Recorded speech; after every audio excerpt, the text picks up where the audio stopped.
Hello my dear friends, welcome to Target for IQ. Today we are going to cover final part of the investigation that was chapter 12. इसके पहले हम दो parts कर चुके हैं 154 से लेके 169 तक के सेक्शंस हमारे पूरे डिटेलिंग के साथ हो चुके हैं और आज हम फाइनल पार्ट इसका लेके आए हैं जिसमें हम पढ़ेंगे सेक्शन 170 से लेके 176 और यहीं पे आपका इन्वेस्टिगेशन कंप्लीट हो जाएगा। ठीक है, तो चलिए स्टार्ट करते हैं टुडेज लेक्चर। आज का हमारा जो पहला सेक्शन है दैट इज सेक्शन 170। ये क्या बोलता है? Cases send to magistrate when evidence sufficient. Evidence जब सफिशिएंट हो गए हैं, पुलिस को ये लगता है, तब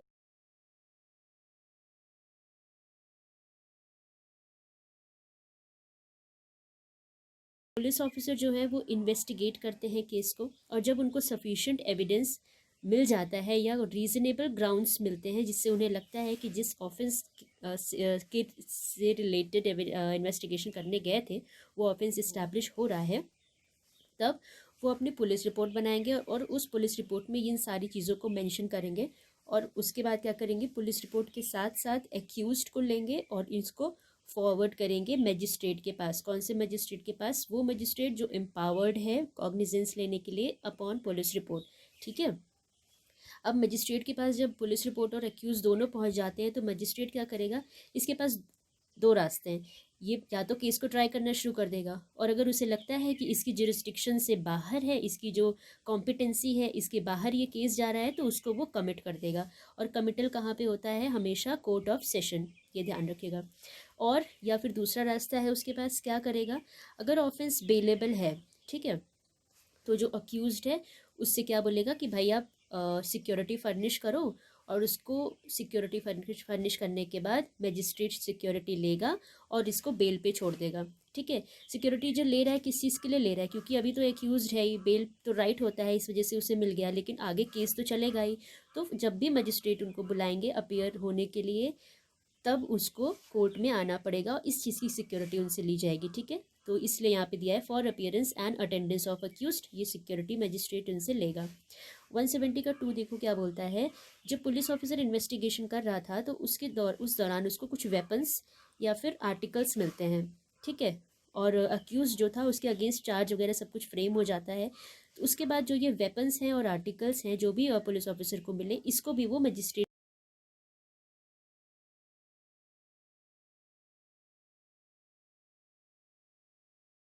नॉलेज हुआ है। मान लो किसी ने कंप्लेंट फाइल की कि ऐसा पर्टिकुलर ऑफेंस हुआ है, या पुलिस ऑफिसर को पता चलता है कुछ लोग थे, कुछ अक्वेंटेड पर्सन्स थे जो उस अक्यूज्ड के साथ थे, तो उसके बाद ये जो दो लोग हैं, कंप्लेनेंट एंड अक्वेंटेड पर्सन्स, इनसे भी बॉन्ड एग्जीक्यूट कराया जाएगा अपीयर होने के लिए बिफोर मजिस्ट्रेट के सामने प्रस्तुत होने के लिए इनसे बॉन्ड एग्जीक्यूट कराया जाएगा।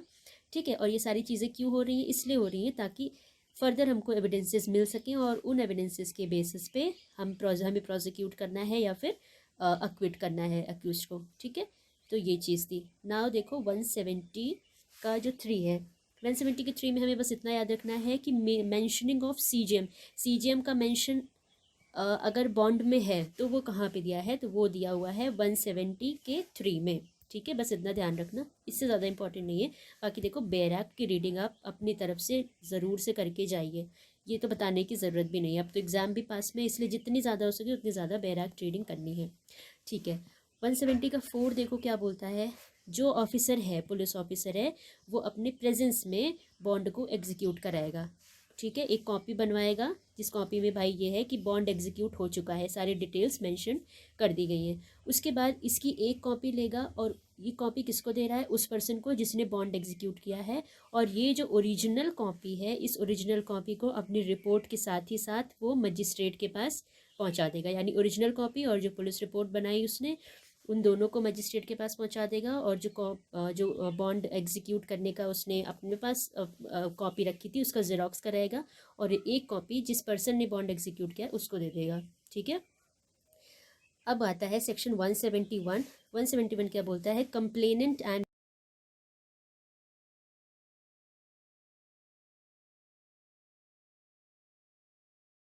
मैं चाहती हूँ कि बस आपको याद रहे। इसको कैसे याद कर लेना है, 171 कॉमन सेंस की बात करता है। मैं क्यों कॉमन सेंस बोल रही हूँ अभी देखो खुद ही आपको समझ में आ जाएगा, अंदर सेक्शन पढ़ने की ज़रूरत ही नहीं है, इतना ही पढ़ के आप खुद समझ लेंगे। इसमें क्या बोल रहा है कि मान लो मैंने देखा कि मेरे सामने कोई ऑफेंस हुआ, मैं कंप्लेंट लेके पहुँच गई, ठीक है, या फिर मैंने देखा कि कोई ऑफेंस हुआ, मैं किसी केस में विटनेस बन गई, ठीक है ना।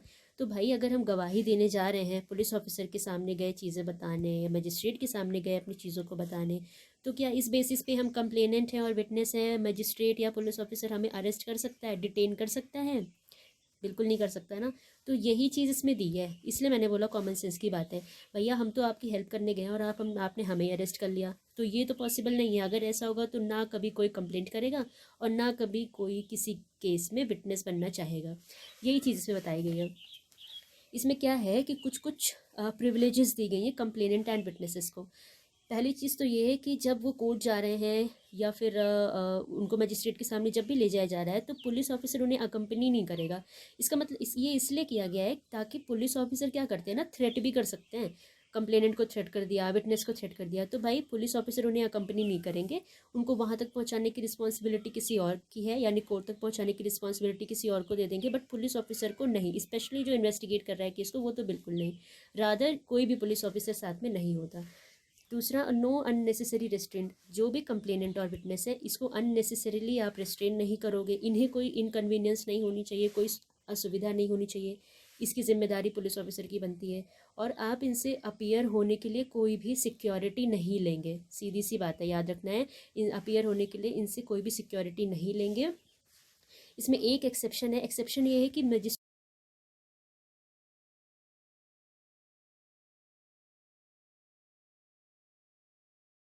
अगर चाहे तो इनसे एक बॉन्ड साइन करवा सकता है, किस चीज़ के लिए, अपीयर होने के लिए। अब देखो बॉन्ड क्यों साइन करवा रहा है, इसका क्या रेलेवेंस है? रेलेवेंस इसलिए है क्योंकि आप कंप्लेनेंट हो और आप विटनेस हो, आप बहुत ज़्यादा इंपॉर्टेंस रखते हो केस के एक फेयर डिस्पोजल के लिए। इस वजह से अगर क्या होता है कि जो ये कंप्लेनेंट है और विटनेस है, बॉन्ड साइन करने के बाद मान लो ये रिफ्यूज़ कर देते हैं कि हम कोर्ट नहीं आएंगे, या बॉन्ड को एग्जीक्यूट करने से रिफ्यूज़ कर देते हैं, तो ऐसी सिचुएशन में क्योंकि इन्होंने बॉन्ड साइन किया था, तब इनको कस्टडी में भेजा जा सकता है। मजिस्ट्रेट ऑर्डर करेगा कि इनको कस्टडी में ले लीजिए, जो ऑफिसर इंचार्ज है कस्टडी में ले लेगा। और उनको कब वो छोड़ेगा? पहली चीज़, अगर वो बॉन्ड एग्जीक्यूट कर देते हैं तब छोड़ा जाएगा, और दूसरा, अगर बॉन्ड एग्जीक्यूट नहीं करते तो जब तक हियरिंग कंप्लीट नहीं हो जाती है तब तक उन्हें नहीं छोड़ा जाएगा। और हियरिंग कंप्लीट हो गई या उन्होंने बॉन्ड एग्जीक्यूट कर दिया तो उनको हम छोड़ देंगे, फ्री कर देंगे, ठीक है। तो ये चीज़ है। Now 172 diary of proceedings in investigation की बात कर रहा है। तो डायरी की बात कौन करता है? 172 देखो 172 में ये कहते हैं कि जो पुलिस ऑफिसर इन्वेस्टिगेट कर रहा है केस को, ये उसकी ड्यूटी बनती है कि डे बाय डे यानी रोज़ के रोज़ वो एक केस डायरी बनाता है। Case diary already police station में होती है, उसमें मेंशन करते जाएगा चीज़ें। क्या मेंशन करेगा? टाइम मेंशन करेगा, व्हेन इन्फॉर्मेशन, कब उसको इन्फॉर्मेशन मिली, कब उसने इन्वेस्टिगेशन स्टार्ट किया, कब इन्वेस्टिगेशन क्लोज हुआ, कौन कौन सी जगहों पे वो गया, और उसके अलावा बाकी कोई भी सर्कमस्टांसेस जो उसको इम्पॉर्टेंट लगते हैं फॉर दैट केस, वो सारी चीज़ें वो उस केस डायरी में मेंशन करेगा, that to day by day, ठीक है। अब देखो 1A ऐड किया गया 172 में 2009 में, 31/12/2009। इसमें क्या बोलते हैं कि जो स्टेटमेंट ऑफ विटनेसेस हैं वो जैसे 161 में रिकॉर्ड होते हैं उसी तरह से सेम वैसे ही रिकॉर्ड होंगे, और उनका भी मेंशन उन्हें केस डायरी में करना हो।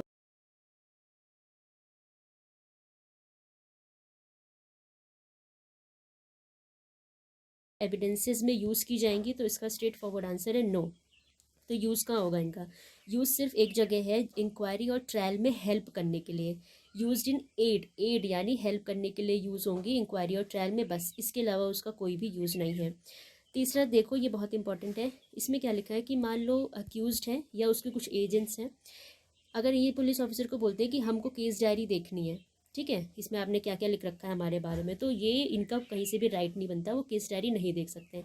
लेकिन बस एक सिचुएशन है जिस सिचुएशन में they are allowed to see the case diary, वो ये है कि, ये इंपॉर्टेंट है, इसको ध्यान से देखिएगा, मैं समझाने जा रही हूँ। जो पुलिस ऑफिसर है, अगर वो खुद केस डायरी को यूज़ करता है, कब यूज़ कर रहा है? Under section 161 Indian evidence act. 161 क्या है? Refreshing of memory. जब पुलिस ऑफिसर ट्रायल चल रहा है उस दौरान अपनी मेमोरी रिफ्रेश करने के लिए इस केस डायरी का यूज़ करता है। और दूसरा, जो कोर्ट है, जो मजिस्ट्रेट हैं, वो इन्हीं पुलिस ऑफिसर को जो अपनी मेमोरी रिफ़्रेश कर रहे थे उनको कॉन्ट्राडिक्ट करने के लिए अगर इस केस डायरी का यूज़ करता है। कॉन्ट्राडिक्शन की बात कहाँ है, 145 इंडियन एविडेंस एक्ट। अगर ये दोनों चीज़ें हो रही हैं तब ऐसी सिचुएशन में जो अक्यूज्ड है उसको भी अगर कोई डाउट होता है तो वो केस डायरी की डिमांड कर सकता है और उसको देख सकता है। ठीक है, तो अक्यूज्ड केस डायरी को देख सकता है किस सिचुएशन में, 161 और 145 की सिचुएशन में, बस refreshing of memory and contradiction के केस में। ठीक है, तो ये बहुत इंपॉर्टेंट है, इसको ज़रूर से ध्यान रखना। ये पीटी में तो पूछेगा क्या, मेंस में, इंटरव्यू में ज़रूर से क्वेश्चन ये पूछ सकता है, इसे ध्यान रखिएगा। नाउ 173, ये काफ़ी इंपॉर्टेंट है, इसमें एक सेक्शन है 173(8), वो बहुत इंपॉर्टेंट है। देखते हैं क्या बोल रहा है। 173 बात करता है report of police officer on completion of investigation. Investigation जब कंप्लीट हो गई तो पुलिस ऑफिसर अपनी रिपोर्ट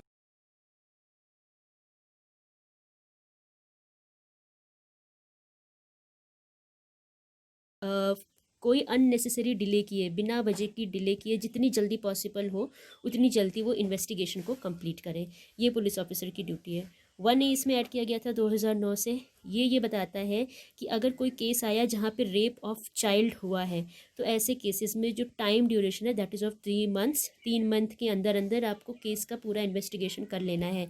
टाइम पीरियड याद रखिएगा। ये 3 मंथ्स कब से काउंट होंगे, from the date on which the information was recorded by the officer in charge. जिस दिन इन्फॉर्मेशन रिकॉर्ड होती है उस दिन से लेकर 3 महीने के अंदर अंदर इन्वेस्टिगेशन आपको कंप्लीट करना है।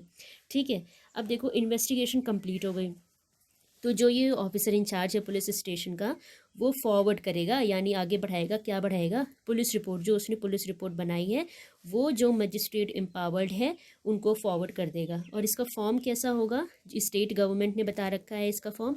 ये देखो ए से लेके एच तक बहुत सारे ग्राउंड्स से रखे, इसको आप बैरक से पढ़ लेना। कुछ कुछ मैंने लिखे हैं, जैसे पार्टीज़ का नाम और नेचर ऑफ इन्फॉर्मेशन कैसी है, ये सारी चीज़ें, तो ये ग्राउंड्स आप एक बार ही पढ़ लेना। तो ये सारी चीज़ें लिख के वो मजिस्ट्रेट के पास फॉरवर्ड करेगा। ठीक है, अब देखो इसमें सेकंड चीज़ क्या बताई गई है, जो ऑफिसर हैं, he shall communicate action taken by him to the person who gave the information. जिस पर्सन ने इन्फॉर्मेशन उनको दी कि ऐसा ऑफेंस हुआ है, उसको ये पुलिस ऑफिसर की ड्यूटी बनती है कि उसको ये बताए कि उस केस में वो क्या क्या कर रहा है ना। ऐसा नहीं है कि अपनी मर्जी से कर रहे हैं और जवाबदेही किसी के प्रति नहीं है, उस पर्सन के अगेंस्ट भी है, उस पर्सन के प्रति भी जवाबदेही बनती है जो उसको इन्फॉर्मेशन देता है। ठीक, ना 173 का 3 ये फर्दर इन्वेस्टिगेशन की बात करता है। इसमें क्या होता है कि केस का इन्वेस्टिगेशन मानो चल रहा है, ठीक है, बट प्रॉपर तरीके से नहीं हो पा रहा है, तो जो स्टेट गवर्नमेंट है वो अगर चाहे तो कोई सुपीरियर पुलिस ऑफिसर को अपॉइंट कर सकती है अंडर सेक्शन 150।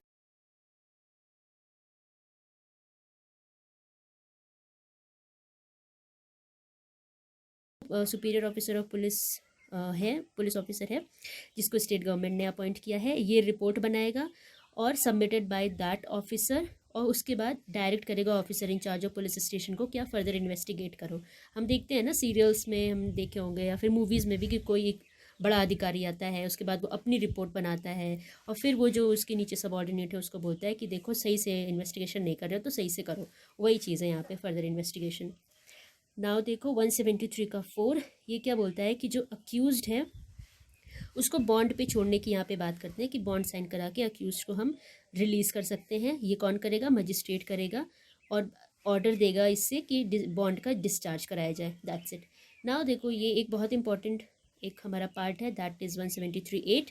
ये प्रोटेस्ट पिटिशन की बात करता है। प्रोटेस्ट पिटिशन देखो एक्सप्लिसिटली तो मैंशनड नहीं है यहाँ पे 173 में, ठीक है, लेकिन 173 से ये चीज़ समझ में आई कि प्रोटेस्ट पिटिशन टाइप की कोई चीज़ है जो आफ्टर द कंप्लीशन ऑफ 173 का जो प्रोसीजर है उसके बाद पिक्चर में आती है। प्रोटेस्ट पिटिशन कौन फाइल करता है, विक्टिम फाइल करता है। मैं स्टोरी बता देती हूँ पहले कि प्रोटेस्ट पिटिशन क्यों फाइल की जाती है। देखो क्या होता है कि इन्वेस्टिगेशन चल रही है, ठीक है, मान लो हम मर्डर का चार्ज लेते हैं कि मर्डर का चार्ज है अक्यूज्ड के ऊपर और इन्वेस्टिगेट कर रहा है पुलिस, लेकिन पुलिस को ऐसे ग्राउंड्स नहीं मिलते जिससे ये चार्ज इस्टेब्लिश हो पाए प्रॉपर तरीके से कि मर्डर हुआ है। उसके बाद वो 173 में अपनी रिपोर्ट बनाता है, पुलिस रिपोर्ट लिख के जाता है मजिस्ट्रेट के पास ये बताने कि देखिए ऐसा कोई भी ऑफेंस हमें नहीं लगता है हुआ है। बट जो विक्टिम है, चलो जिस मर्डर हो गया तो विक्टिम तो मर गया, अब मान लो उसके पेरेंट्स हैं या उसके भाई बहन हैं, उनको ऐसा लगता है कि नहीं इसमें कुछ चीज़ें हैं जो छिपाई जा रही हैं और सच में जो गुनाह गुनाह जिसने किया है उसका पता नहीं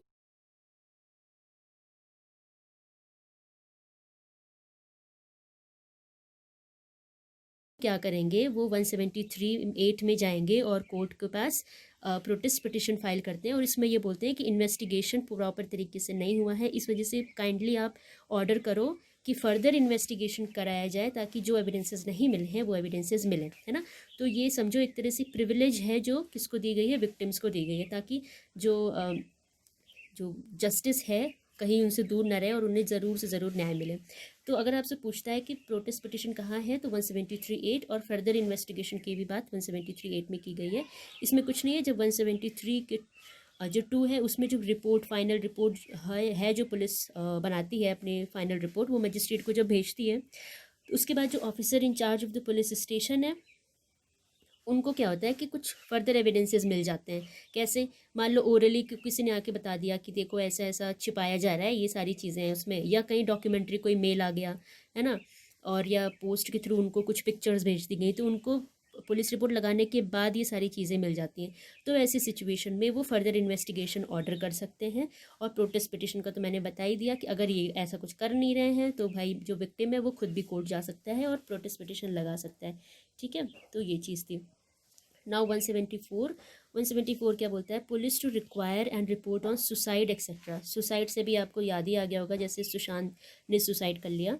तो देखो इसमें ये बात की गई है कि मान लो कोई पर्सन है, उसने सुसाइड कमिट कर ली, या उसको मान लो किसी दूसरे पर्सन ने मार दिया, या एनिमल्स के थ्रू मर गया, मशीन के नीचे आके मर गया, या बाय एक्सीडेंट मर गया, या किसी सस्पिशियस सर्कमस्टांसेस में मर गया जिसमें ये डाउट हो रहा है कि वो नेचुरल डेथ नहीं है, किसी ने उसको मारा है। तो ऐसी सिचुएशन में जो ऑफिसर इंचार्ज हैं पुलिस स्टेशन के, वो तुरंत इंटीमेट करेंगे नियरेस्ट एग्जीक्यूटिव मजिस्ट्रेट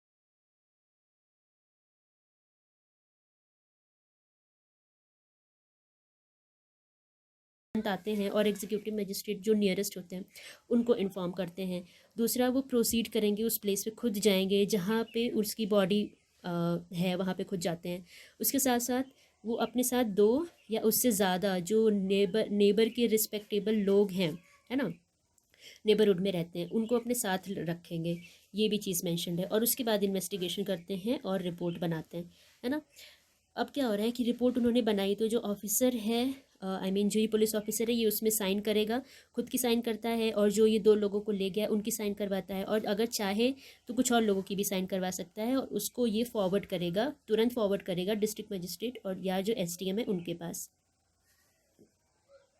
नाउ जो मान लो ऐसा होता है, इसमें 174 का 3 बोलता है कि डाउरी डेथ हो गई। डाउरी डेथ मतलब मैरिड वुमेन थी और शादी के 7 साल के अंदर उसकी डेथ हो जाती है, और बहुत अनअवॉइडेबल सर्कमस्टांसिस या सस्पिशियस सर्कमस्टांसिस थे, उसमें उसकी डेथ हो जाती है।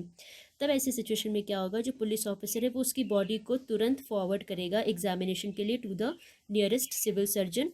पर उसमें ये ध्यान रखिएगा कि उसके घर से या जहाँ पे भी उसका डेथ हुआ है वहाँ से लेके सिविल सर्जन के पास ये बॉडी जब तक जाती है तो उसमें कोई भी डिफेक्ट ना आने पाए जिसकी वजह से जो एविडेंस टैम्पर हो जाए हमारा। ठीक है, तो ये ध्यान रखने की जिम्मेदारी पुलिस ऑफिसर की बनती है। ये यहाँ पे लिखा है, नो रिस्क ऑफ प्यूट्रीफैक्शन। ठीक है, उसके बाद देखो 174 का 4 क्या बोलता है, कौन कौन से मजिस्ट्रेट्स हैं जो एम्पावर्ड हैं इंक्वेस्ट करने के लिए। इसको पंचनामा भी बोलते हैं हिंदी में। तो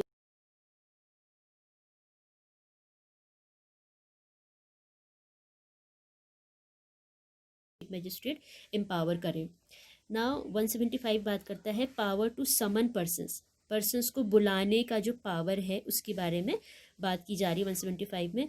इसमें 2 या 2 से अधिक लोगों को समन किया जा सकता है जो केस के साथ अक्वेंटेड हो, ठीक है, या जिनके बारे में भी पुलिस को लगता है कि ये इंपॉर्टेंट रोल प्ले कर सकते हैं केस के डिस्पोजल में, उनको वो समन कर सकता है। पर्पस क्या है, इन्वेस्टिगेशन का ही, जाहिर सी बात है इन्वेस्टिगेशन को ईजी बनाने के लिए उन्हें समन किया जा सकता है। अब इन जो जो 2 या 2 से अधिक लोग हैं जिनको समन किया गया है, क्या ये बाउंड है अटेंड करने के लिए पुलिस द्वारा बुलाए जाने पे, तो यस, और इनको कोर्ट भी बुलाएगी, समन इशू करेगी। ठीक है, तो ये बाउंड होते हैं अगर उनको कोर्ट या पुलिस कॉल करती है तो। उसके बाद इनसे जो भी सवाल पूछे जाएंगे उसका इन्हें ट्रूली आंसर भी करना है। ये नहीं कह सकते कि भाई आपसे गलत सलत जवाब दे दिया, अगर फॉल्स इन्होंने आंसर दे दिया तो अगेन ये तो आपको बताइए होगा कि अगेन इनको पुलिस कस्टडी में भेजा जा सकता है। इसमें बस एक्सेप्शन ये है कि सेल्फ इनक्रिमिनेटिंग आंसर्स देने के लिए बाउंड नहीं है। इसका मतलब ये है कि ये ऐसा कोई जवाब देने के लिए बाध्य नहीं है जिसको दे के ये खुद दोषी सिद्ध हो जाएं या फिर इनको फाइन देना पड़ जाए या इनकी प्रॉपर्टी फोरफीट हो जाए।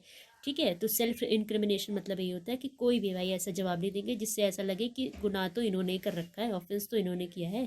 ठीक है, नाउ 175 का 2 क्या बोलता है, facts do not disclose cognizable offence.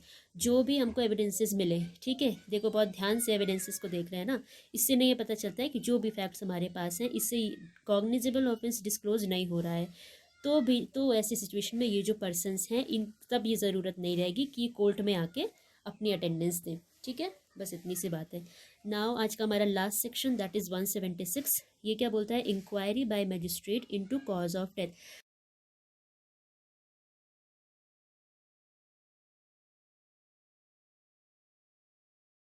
सब कुछ पता कर लेना, पर पुलिस ऑफिसर पता नहीं कर पाया, तो ना जो ये मजिस्ट्रेट है ये खुद इंक्वायरी करेगा और जानेगा कि डेथ क्यों हुई है। ठीक है, तो कॉज ऑफ डेथ पता करने की इंक्वायरी मजिस्ट्रेट करते हैं किसमें, 176 में। इसमें दो तरह के केसेस की बात की गई है, पहला डाउरी डेथ रिलेटेड केसेस और दूसरा अदर केसेस जो 174(1) में मेंशन है, यानी जो सुसाइड एक्सेट्रा से रिलेटेड चीज़ें थी ना 174(1), ये देखो सुसाइड हो गया, एनिमल ये मशीनरी एक्सीडेंट, ये सब। तो क्या होता है, अगर मान लो डाउरी डेथ हो गई तो जो एम्पावर्ड मजिस्ट्रेट है, जो भी मजिस्ट्रेट एम्पावर्ड है वो इंक्वेस्ट यानी पंचनामा कर सकता है। जो जो एम्पावर्ड मजिस्ट्रेट है वो इंक्वेस्ट प्रोसीडिंग चला सकता है अपनी। दूसरा वो क्या करेगा, वो इंक्वायरी करेगा। इंक्वायरी क्यों करेगा, देखो इन्वेस्टिगेशन चल रही है पर अलग से साथ ही साथ वो इंक्वायरी भी यहाँ पे अपनी कर रहा है। क्यों कर रहा है, क्योंकि उसको कॉज ऑफ डेथ पता करनी है। और जब ये इंक्वायरी करता है तो उसके पास वो सारी पावर्स होंगी जो इंक्वायरी करने के दौरान एक मजिस्ट्रेट के पास होती हैं, सारी पावर्स वो एक्सरसाइज करेगा।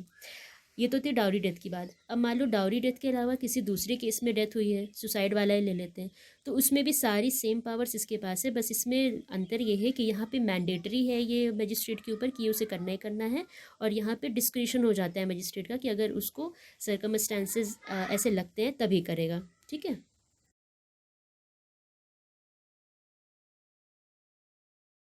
पर्सन मर जाता है ऐसी सिचुएशन में या ऐसी सिचुएशन में, या फिर सुसाइड वगैरह, सुसाइड तो हटा दो, सुसाइड में तो ऑलरेडी मर जाएगा, बट मान लो इन सब अबव मेंशन सिचुएशंस पे कोई पर्सन मर जाता है या डिसअपियर हो जाता है या फिर रेप अलेज किया गया है किसी भी पर्सन के अगेंस्ट या फिर विमेन के अगेंस्ट कि उसने रेप। अच्छा देखो यहाँ पे सोचनी बात है कि रेप की बात है तो विमेन क्यों है, क्योंकि देखो यहाँ पे डाउरी डेथ रिलेटेड केसेस भी है ना, तो इसमें विमेन और मैन कोई भी अपना रोल प्ले कर सकते हैं। ठीक है, तो मान लो ऐसा एलिगेशन लगता है और ये पता चलता है कि पर्सन मर गया जो विक्टिम था, डिसअपियर हो गया या रेप अलेज्ड हुआ है, तो इनको पुलिस कस्टडी या जुडिशियल कस्टडी में भेजा जा सकता है। किसको, जो अक्यूज्ड हैं इनको पुलिस कस्टडी या जुडिशियल कस्टडी में भेज सकते हैं। उसके साथ साथ जो इंक्वायरी इन्वेस्टिगेशन ऊपर चल रहा है इसके साथ साथ दो मजिस्ट्रेट्स और यहाँ पे आ गए, दो मतलब एक ही मजिस्ट्रेट हैं, जुडिशियल मजिस्ट्रेट या फिर मेट्रोपॉलिटन मजिस्ट्रेट। ये कौन लोग हैं, जिनके within whose local jurisdiction the offence has been committed, जिनके लोकल जुरिस्डिक्शन में ऑफेंस हुआ था। अब ये जो मजिस्ट्रेट्स हैं ये चाहें तो in addition to this inquiry and investigation ये अपनी पर्टिकुलर कोर्ट में भी इंक्वायरी कर सकते हैं और एविडेंसेस रिकॉर्ड कर सकते हैं। एविडेंस रिकॉर्ड करने की बात सबसेक्शन 2 में कही गई है और इंक्वायरी हेल्ड करने की बात 1A में कही गई है। क्यों करेंगे ये सब, क्योंकि इन्हें कॉज ऑफ डेथ पता करना है, दैट्स इट। ओके, नाउ 176(3) इसमें क्या बोलता है कि जो मजिस्ट्रेट है वो एग्जामिन करेगा डेड बॉडी को। ये उसके लिए इंपॉर्टेंट है, एग्जामिनेशन ऑफ डेड बॉडी ये बहुत इंपॉर्टेंट है, जिससे वो सिविल सर्जन से करवाता है। इसका पर्पस क्या है, discovery of cause of death उसे पता चल जाए। और दूसरा वो जो मजिस्ट्रेट है he can cause body to be disinterred and examine, वो करवा भी सकता है और खुद भी एग्जामिन कर सकता है, दोनों पावर है मजिस्ट्रेट के पास। देखो सब क्लॉज 4 क्या बोलता है, इंक्वायरी अंडर सेक्शन 176 चल रही है, उसमें जो मजिस्ट्रेट है उसकी ये जिम्मेदारी बनती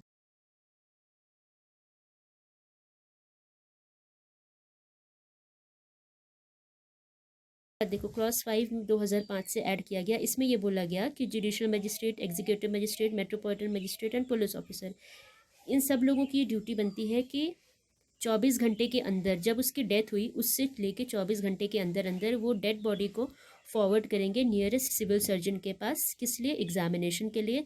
और अगर वो ऐसा नहीं कर पाते हैं तो वो अपने रीजंस लिखित में देंगे कि वो ऐसा क्यों नहीं कर पा रहे हैं। एक्सप्लेनेशन इसका ये बोलता है कि जो टर्म रिलेटिव यूज़ हुआ है, रिलेटिव में parents, children, brothers, sister and spouse, ये सब इंक्लूड होते हैं। So this was all about section chapter number 12। 176 यहाँ पे ख़त्म होता है और यहाँ पे आपका इन्वेस्टिगेशन भी ख़त्म होता है। देखिए 3 पार्ट्स में हमने ये कवर किया और जितनी भी इंपॉर्टेंट डिटेल्स थे वो सब कुछ कवर किया।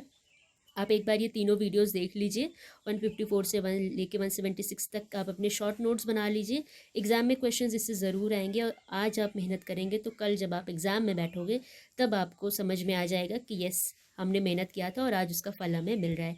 ठीक है, तो बहुत बहुत इंपॉर्टेंट ये सीरीज़ रही है, इसको अच्छे से देखिए और अपने नोट्स ज़रूर बनाइए। तो चलिए आगे अगेन हम मिलेंगे नए चैप्टर के साथ। तब तक के लिए thank you so much, take care, bye bye.